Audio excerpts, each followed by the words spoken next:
आप लोग सोचते होंगे कि जब भी हम टेंशन में होते हैं या कोई मनफी ख़यालात हमारे दिमाग में आता है तो अक्सर आपने देखा होगा कि जो हमारा गैस्ट्रोइंटेस्टाइनल ट्रैक है, हमारी गट हेल्थ है, वो अक्सर डिस्टर्ब हो जाती है। अस्सलाम वालेकुम, my name is dietitian Sadia, I am clinical nutritionist and dietitian. आज मैं आपको बताऊंगी कि जब भी हम टेंशन में होते हैं या किसी चीज़ को बहुत ज़्यादा सोचते हैं तो हमारी गट हेल्थ ख़राब क्यों हो जाती है। एक्चुअली ये हमारी गट का और हमारे ब्रेन का कनेक्शन होता है, जिसे हम गट ब्रेन एक्सेस कहते हैं या गट ब्रेन कनेक्शन कहते हैं। अब गट ब्रेन कनेक्शन में क्या होता है कि हमारा जो माइंड होता है और हमारा जो स्टमक होता है वो डायरेक्टली एक दूसरे से रिलेटेड होते हैं। जब हम किसी चीज़ को बहुत ज़्यादा सोचते हैं या हम स्ट्रेस में होते हैं तो हमारा गट ब्रेन एक्सेस जो है वो डिस्टर्ब हो जाता है। हमारा ब्रेन हमारी गट के ज़रिए एक नर्व से जुड़ा होता है जिसे वेगस नर्व कहते हैं। वेगस नर्व जो है वो थाउजेंड ऑफ न्यूरॉन्स हमारे स्टमक में सेंड करती है कि हमें ब्रेन से वो सिग्नल्स हमें रिसीव होते हैं कि अब हमने फूड को डाइजेस्ट करना है या कोई प्रॉब्लम हमें जो है वो ट्रिगर करनी है या किसी वजह से फूड में जो टॉक्सिन्स हैं जो हमारी बॉडी पे इफ़ेक्ट कर रहे हैं। ये सारे सिग्नल्स हमें ब्रेन से रिसीव होते हैं। इसलिए हमारा ब्रेन जो है वो डायरेक्टली कनेक्टेड होता है हमारी गट के ज़रिए। अगर हम आम अल्फाज में बात करें तो अक्सर हमने देखा होगा कि जब भी हमारी प्रेजेंटेशन होती है या कोई भी स्पेशल काम करना होता है हमने, तो हमें नोजियाटिक फीलिंग आती है या हम स्ट्रेस की कंडीशन में होते हैं या किसी चीज़ को बहुत ज़्यादा सोच रहे होते हैं तो अक्सर हमारा पेट ख़राब होता है। या हमारा जब पेट ख़राब होता है तो अक्सर हम स्ट्रेस में चले जाते हैं। तो ये दोनों चीज़ें जो हैं वो लाइक वाइज एक दूसरे से कनेक्टेड होती हैं। तो हमने सबसे पहली चीज़ अपने ब्रेन को, अपने माइंड को और अपने गट ब्रेन एक्सिस को मेंटेन रखने के लिए हमें जो चीज़ मेंटेन करती पड़ती है उसे कहते हैं गट माइक्रोबायोम्स। गट माइक्रोबायोम से बेनिफिशियल बैक्टीरिया होते हैं जो कि हमारे गट में मौजूद होते हैं ऑलरेडी।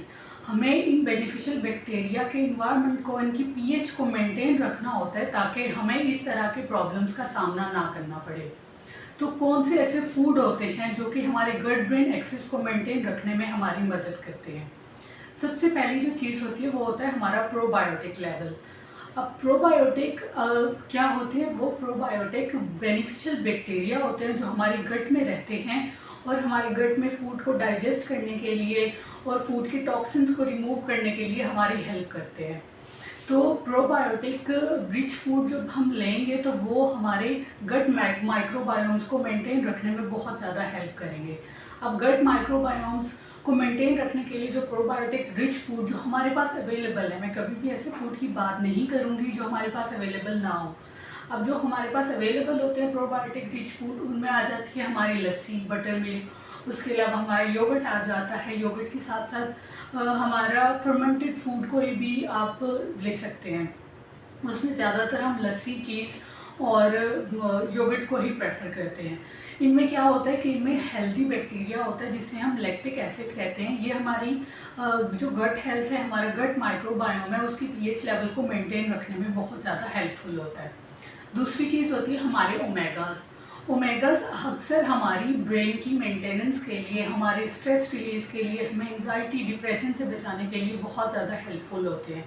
तो ओमेगास का लेवल जितना अच्छा होगा आपका ब्रेन उतना अच्छा फंक्शन करेगा। तो आपका ब्रेन जितना अच्छा फंक्शन करेगा आपका गट लेवल उतना अच्छा परफॉर्म करता रहेगा। तो उसके लिए हमारे पास जो हेल्दी ओमेगास की सोर्सेज में हमारे नट्स आ जाते हैं, हमारे सीड्स आ जाते हैं। उसके साथ साथ हम फ़िश के ऑल्टरनेट भी यूज़ कर सकते हैं। अगर कोई लोग फ़िश खाना पसंद नहीं करते तो वो फ्लैक्स सीड्स के ऑप्शन को अपनी डाइट में ऐड करके ओमेगास का अच्छा सोर्स ले सकते हैं। उसके साथ जो दूसरी चीज़ आती है वो होता है हमारा प्रीबायोटिक लेवल। अब प्रीबायोटिक क्या होता है? जो कि हमारे प्रोबायोटिक को एज अ फूड प्रोवाइड किया जाता है। प्रोबायोटिक बैक्टीरिया होते हैं, उनको भी डाइजेस्ट करने के लिए प्रॉपर फूड की ज़रूरत होती है। तो प्रीबायोटिक लेवल जो है वो हमारे प्रोबायोटिक लेवल को मेंटेन रखने में हेल्प करता है। अब प्रीबायोटिक लेवल में आ जाते हैं हमारे high fibre food. High fibre food में आ जाते हैं हमारे लेग्यूम्स आ जाती हैं, लेंटल्स आ जाते हैं, होल ग्रेन्स के साथ साथ हमारे फ्रूट्स और वेजिटेबल्स। इसीलिए जब भी हम डाइट के बारे में बात करें तो हम हमेशा बैलेंस डाइट की बात करते हैं जिसमें whole grains, legumes, vegetables, fruits सब चीज़ें ऐड करनी होती है। उसके साथ हमें जो है वो अच्छी मिकदार में ट्रिप्टोफैन और पॉलीफिनोल्स जो केमिकल्स होते हैं उनको भी हमारी डाइट में लेना ज़रूरी होता है।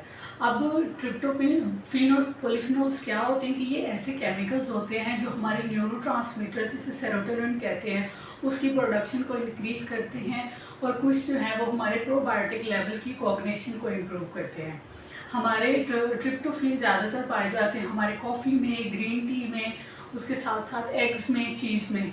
तो ट्रिप्टोफैन और पॉलीफिनोल का लेवल भी मेंटेन रखना हमारी बॉडी में बहुत ज़रूरी है। इसीलिए हम अक्सर स्नैक टाइम में एक टाइम हमें ग्रीन टी का जो है वो कंज्यूम भी लाजमी करना चाहिए। ग्रीन टी या कॉफ़ी या कोई भी लो कैलोरी जो होती है ड्रिंक, उसका अगर आप अपनी ड्रिंक डेली रूटीन में शामिल करेंगे तो आप अपना गट ब्रेन एक्सेस मेंटेन रख सकते हैं, क्योंकि जितना आपका ब्रेन अच्छा तरीके से फंक्शन करेगा उतना आपका गट लेवल मेंटेन रहेगा। तो जब भी आप प्रोबायोटिक या किसी चीज़ के बारे में सोचें या उसको ऐड करना चाहें तो आप लस्सी के ऑप्शन की तरफ लाजमी जाएं, क्योंकि लस्सी जो है वो आपको good amount of probiotic provide करती है। Thank you so much.